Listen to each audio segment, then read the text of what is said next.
আমার দাবি আমি মুসলিম, কিন্তু আমি রাজনীতি করতে গিয়ে সেকুলার, আমি ব্যবসা করতে গিয়ে সুদী কারবারি, আমি সাংস্কৃতিক উদযাপন করতে গিয়ে আমি উলঙ্গ এবং বেহায়াপনায় লিপ্ত, আমি বিজ্ঞান চর্চা করতে গিয়ে বস্তুবাদী নাস্তিক, আমি কলেমাওয়ালা মুসলিম। আমি কেমন মুসলমান?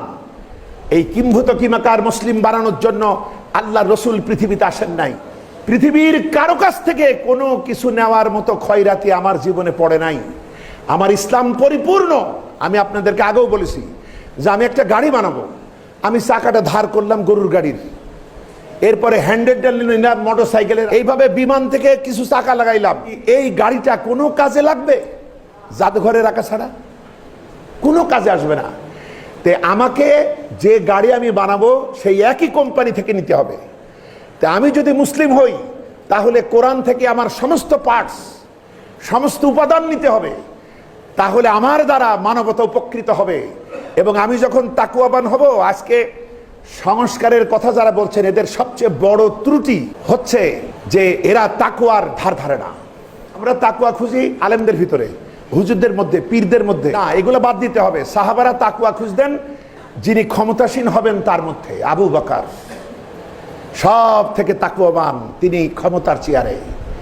আবু বকরের পর যিনি ইমানদার তাকুয়াবান, রাসূলের মুখ থেকে এই সুসংবাদ পেয়েছে আমার পরে কেউ নবী হবে না, নবী যদি কেউ হতো লাকানা উমর, সেই উমর এবার তাকুয়াবান শাসক। এরপর উসমান, এরপর আলী, যাদের জীবনে অতীত ইসলামের জন্য তারা সর্বস্ব ত্যাগ করেছে। সংস্কার করতে হলে প্রথমে শাসকদের হৃদয়ে তাকুয়া থাকতে হবে। এবং 7টা শ্রেণী কিয়ামতের দিন আল্লাহর আরশে আজিমের ছায়ায় স্থান পাবেন। তার প্রথম ব্যক্তি হচ্ছে ন্যায়পরায়ণ শাসক। এত ছোট্ট দেশ, তাতে কি? 7 নম্বর সূরা, সূরাতুল আরাফ, 96 নম্বর আয়াত। জনপদের লোকেরা, দেশের লোকেরা যদি আমি আল্লাহর প্রতি ঈমান আনে আর যদি তাকুয়ার নীতি অবলম্বন করে, তাহলে আকাশ ও জমিনের বরকতের দুয়ার আমি খুলে দেব, কোনো অভাব থাকবে না। বলেন সুবহানাল্লাহ। আচ্ছা, আবার দেখুন, এই তাকুয়া যখন আপনার ভিতরে থাকবে, কেউ যখন আল্লাহকে ভয় করবে, তখন পৃথিবীর কারো প্রতি তার ভয় থাকবে না। কারণ আমি শাসক, আমি যদি ভালো হই আমার কর্মীরা ভালো হবে, এর একটা প্রভাব পড়বেই। কোন সাহাবীকে ভয় দেখিয়ে কাবু করা যায় নাই। তারা এক একজনই ছিল 1000 জনের মতো শক্তিশালী। স্পেন তখন কাফেরদের দখলে। মুসলিম খলিফাদের পক্ষ থেকে তারেক বিন জিয়াদকে পাঠানো হলো স্পেন দখলের জন্য। তিনি যে পাহাড়ে পাদদেশে আসলেন, আজকে তার নাম জিব্রাল্টার মালভূমি। সে দেয়া হয়েছে ইতিহাস, মহাবীর তারিক এই পাহাড়ে পা দিয়েছিলেন প্রথম, তাই নাম হতো জাবালুত তারিক, তারিকের পাহাড়। কিন্তু মুসলমানরা যে বীরের জাতি এটা তো বুঝতে দেয়া হবে না, সুতরাং ষড়যন্ত্র করে নাম মুছে এখন দেওয়া হয়েছে জিব্রাল্টার মালভূমি। অল্প কিছু সৈন্য নিয়ে তিনি নামলেন। নেমে কিছু দূর এগোতেই জানলেন যে বিপক্ষ শত্রুরা 10,000 সৈন্য রেডি, কিন্তু আমাদের সামান্য।